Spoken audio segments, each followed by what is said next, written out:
जय हिंद साथियों।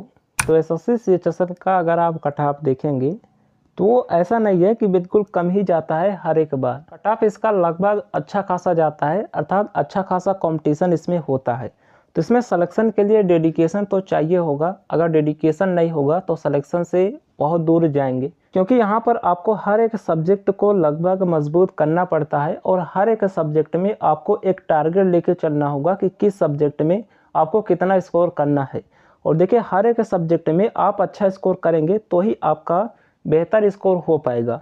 क्योंकि इसमें जो रीजनिंग आता है, अगर हम प्री की बात करें तो रीजनिंग बहुत ही आसान आता है, उसे लगभग सभी कर जाते हैं। तो एक्स्ट्रा एफर्ट जो आपको लगाना है वो सबसे ज़्यादा जीएस का होता है। जीएस में आपको अच्छे से तैयारी करनी होगी और इंग्लिश पर भी आपको अच्छी खासी कमांड बनानी पड़ेगी। अगर आप इन दो सेक्शन में अच्छा कर गए तो आप निश्चित ही इसके एग्ज़ाम को क्वालिफाई कर पाएंगे। तो कितना आपका एक टारगेट होना चाहिए वो मैं आपको बता देता हूं, और अभी से मॉक टेस्ट में आपको कितना एक टारगेट लेके चलना है, जिससे कि आप अपनी कंटिन्यूटी बना सके इसके एग्ज़ाम तक और एग्ज़ाम में अपना अच्छा स्कोर कर पाएंगे। जैसे देखिए, 4 सेक्शन होते हैं। तो सबसे पहले रीजनिंग में तो आपको पूरे करने ही पड़ेंगे। हो सकते हैं 1-2 क्वेश्चंस, अर्थात 22 तक तो आपके स्कोर होने ही चाहिए। बहुत सारे लोग ऐसे भी होते हैं जो 25 में 25 करते हैं। उसके बाद मैथ के बारे में बात करें तो मैथ में भी आपको लगभग 20 से लेकर 22 तक, या फिर 20, 21, 22 तक इतना ही आपका स्कोर मैथ में भी होना चाहिए। और उसके बाद अगर हम बात करें इंग्लिश में, देखिए इंग्लिश अगर आपकी अच्छी है फिर तो आप अच्छा स्कोर कर सकते हैं। बाकी प्रीवियस ईयर अगर आप पढ़ेंगे तो इंग्लिश के सभी स्कोर कर सकते हैं। बाकी जो हिंदी राज्य वाले कैंडिडेट हैं उनके लिए थोड़ा सा मुश्किल होता है इंग्लिश में, फिर भी कितना कम तो 18+ स्कोर आपको इंग्लिश में करना ही होगा। उसके बाद जो मेन फैक्टर आता है जीएस का, देखिए अगर आपकी इंग्लिश भी कमज़ोर है तो जीएस में तो आपको अच्छे स्कोर करने ही पड़ेंगे। कम से कम 17-18 तो आपको जीएस में करना ही चाहिए। तो अगर आप इतना स्कोर करते हैं तो ये लगभग एक अच्छा स्कोर माना जाएगा। क्योंकि देखिए, अगर आप इतना स्कोर करते हैं तो ये लगभग 80 स्कोर बन जाता है, अर्थात 80+ अगर आप स्कोर कर जाएंगे 80%, तो ये लगभग बहुत ही अच्छा स्कोर होगा। अर्थात आपको इसके बाद नॉर्मलाइजेशन पर डिपेंड होना नहीं पड़ेगा कि हमें नॉर्मलाइजेशन में बेनिफिट मिलेगा या फिर नहीं। अगर आप इतना स्कोर करते हैं तो देखिए इतना आप कर सकते हैं, ये एक आइडियल स्कोर होता है। इतना आप करेंगे तो आप टॉप में रहेंगे। तो रीजनिंग में आप कोशिश कीजिए 20 से 22। अब देखिए 1-2 क्वेश्चन से कम भी हो सकते हैं। अब ज़रूरी नहीं है कि आप टोटल 80 के 80 कर सकते हैं। हो सकता है थोड़े से कम रहे, 75 भी हो सकते हैं। 1-2 क्वेश्चन अगर सभी में कटते हैं तो 75 तक भी आ सकता है। किंतु आइडियल स्कोर इतना आपको अभी से मॉक टेस्ट में टारगेट करके चलना है कि लगभग हर एक सेक्शनल मॉक में आपके इतने होने चाहिए। तो देखिए 80+ अगर आप कर लेते हैं तो 160 नंबर आपका एक सफिशिएंट स्कोर होगा।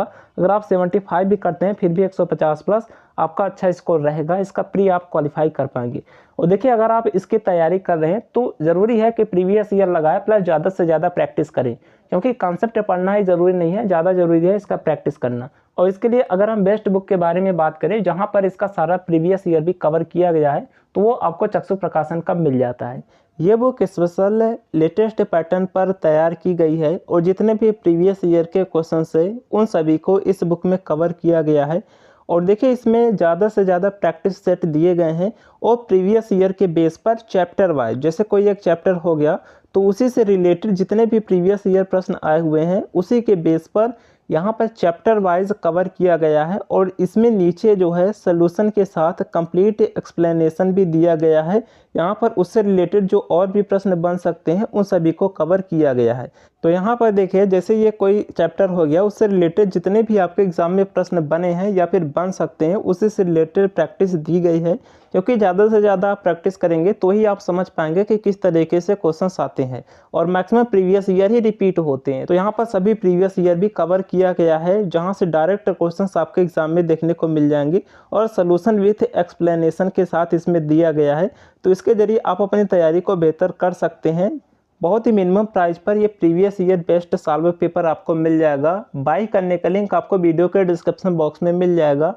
इसे आप ऑनलाइन अमेज़ॉन, फ्लिपकार्ट से मंगा सकते हैं। लिंक आपको डिस्क्रिप्शन बॉक्स में मिल जाएगा, उस पर क्लिक करके आप इसे ऑर्डर कर सकते हैं। यहाँ पर देखें फ्रेंड्स, हमने जो एक टारगेट स्कोर है वो आपको बता दिया कि इतना आपको टारगेट करके चलना है, क्योंकि जो सिलेक्शन लेते हैं वो लगभग इतना उनका हर एक सेक्शनल स्कोर में होता ही है। अगर अभी से आपके इतने आ रहे हैं फिर तो बहुत अच्छी बात है, आप अपनी कंटिन्यूटी बनाए रहें।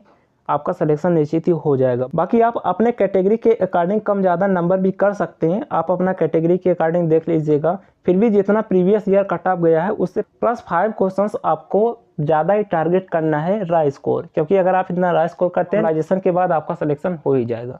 तो चलिए, बाकी कोई डाउट है कमेंट कर दीजिएगा। और एग्ज़ाम में भी ज़्यादा टाइम नहीं है, जो लोग ये सोच रहे हैं कि एग्ज़ाम में ज़्यादा टाइम बचा है, तो केवल 2 महीने का टाइम बचा है, तो इसे में आपको सब कुछ करना है। चलिए मिलते हैं नेक्स्ट वीडियो में, तब तक के लिए जय हिंद।